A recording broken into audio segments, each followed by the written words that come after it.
And then record the Chick-fil-A conversation. Okay. But first, before we do that, I want to do something. And it's going to be a surprise to you. Okay?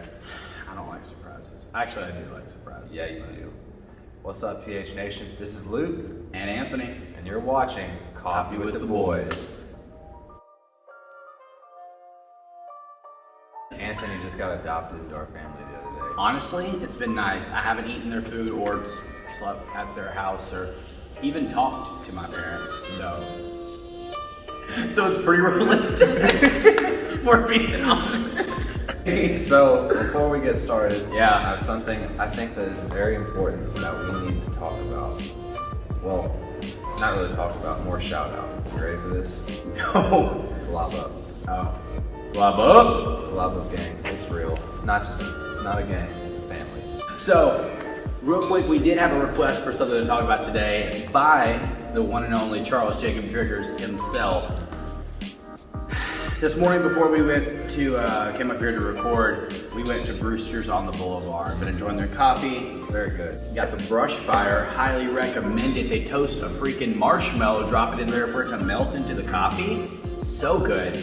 But anyways, we're up there and something about Chick-fil-A breakfast gets brought up. We're talking about breakfast.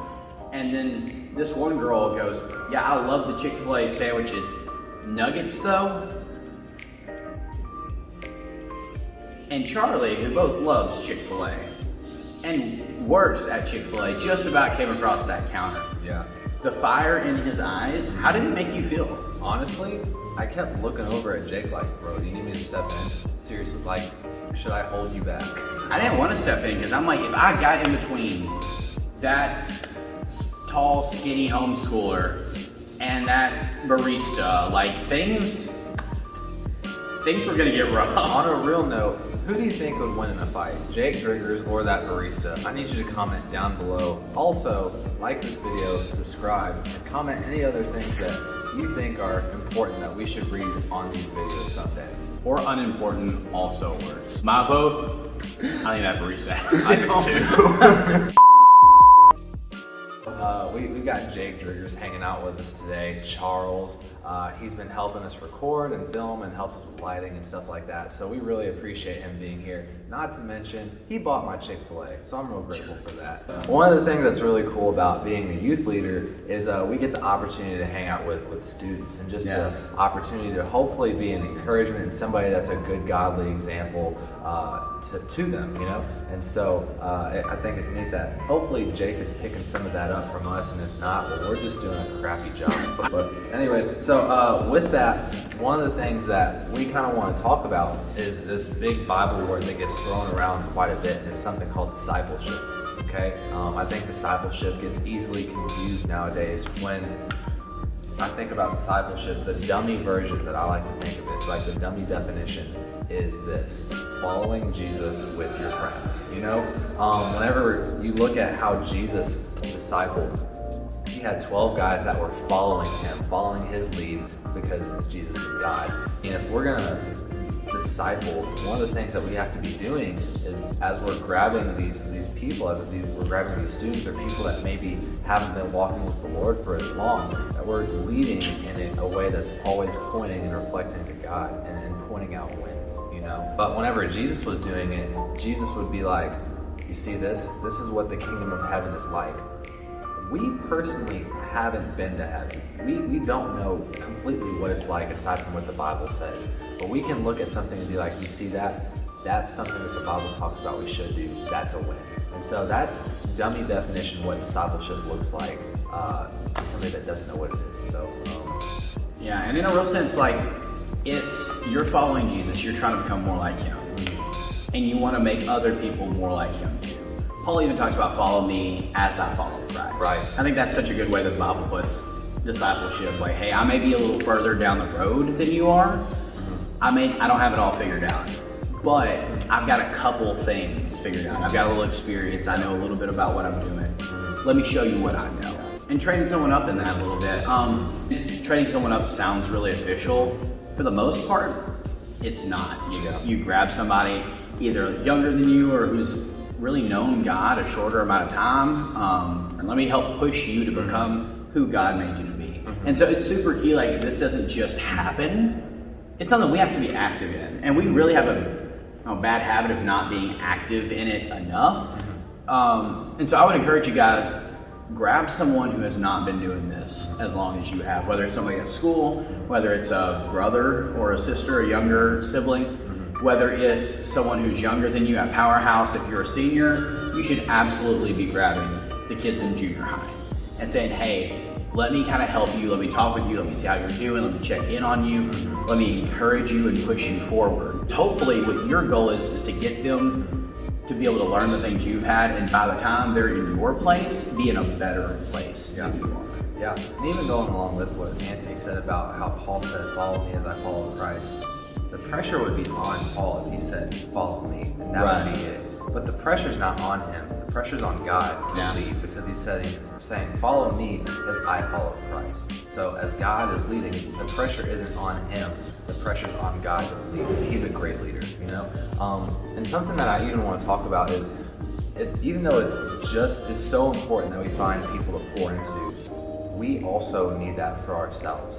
And not all the time, especially whether it's going to college, for example, just seeming very mature in your walk with faith, or compared to your peers especially, you're not always going to have people that reach out to you, like, hey, I want to pour into you. And so it's very important that you find a pulse, somebody that you can be like, hey, I need you to check in on me. I want to know more about how you do this so well, And so find people that you think there's walks of and parts of their walk with the Lord that you really admire, and be like, hey, I want to be better in this. How do you do it? And also check in on me. Help me to be disciplined in this area. Just be praying for me in this area.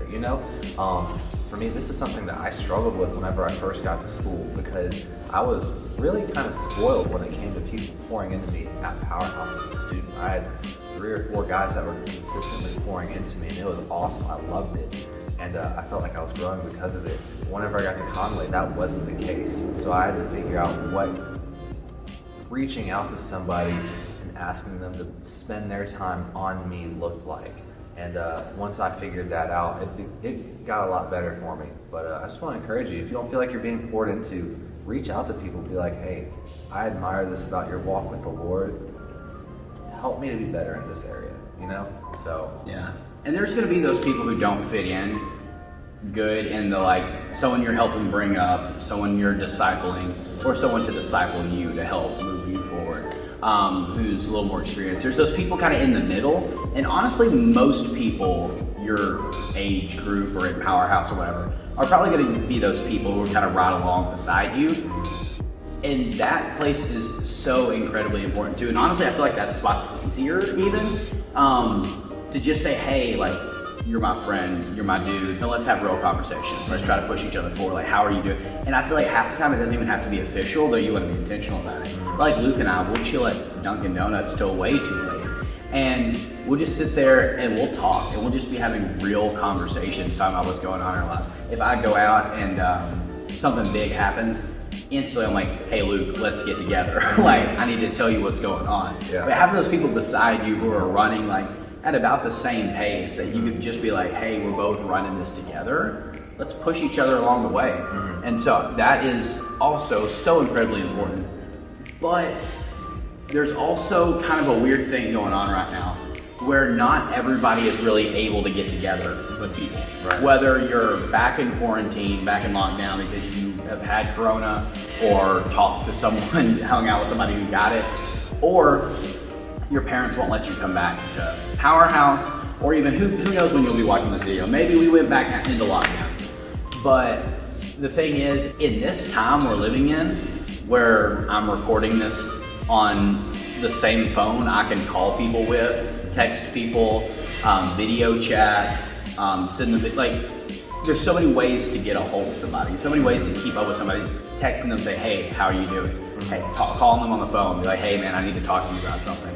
Though it's harder, and I'm such a face-to-face person, I would so prefer to talk to someone face-to-face.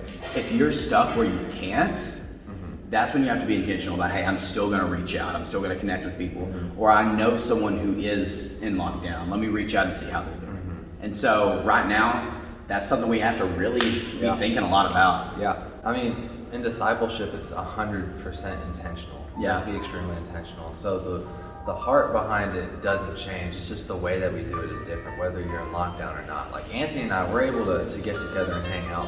When we were in quarantine and nobody was going to church because of it, you had to be intentional to reach out to people and message them, whether it be by text message or FaceTime or call or whatever it is, you know? Mm-hmm. I remember even over quarantine, there was a group of guys that we would share Bible verses with each other and encourage each other that way. And like once a week or once a month or whenever it was, we would have a group FaceTime and check on each other and be praying with each other, you know? And so I think that's something that we have to keep in account. But at the end of the day, we want to hit on this, I feel like, every time, because it's the most important thing that we can tell y'all as leaders and as people that are striving to be more and more like Christ every day, is if we went down into lockdown again, where we weren't in quarantine, or we were in quarantine, or not able to go to church or meet together, or even if we weren't able to reach out to each other on our phones, what is your relationship with God looking like then?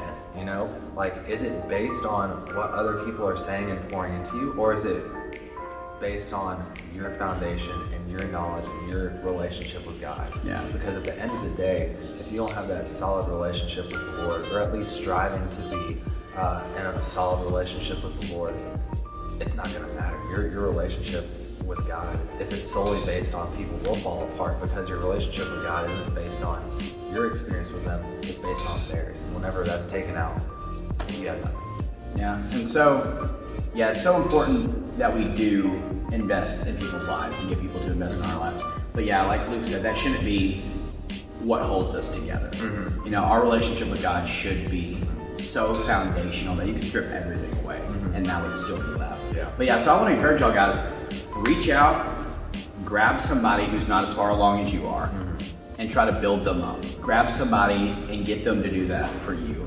And then third, grab someone around you who's on your same level and say, hey, let's push each other forward. We are both going for the same end goal. Let's help each other get there. Yeah. All right, before we head out, I got a question for you. So, Okay.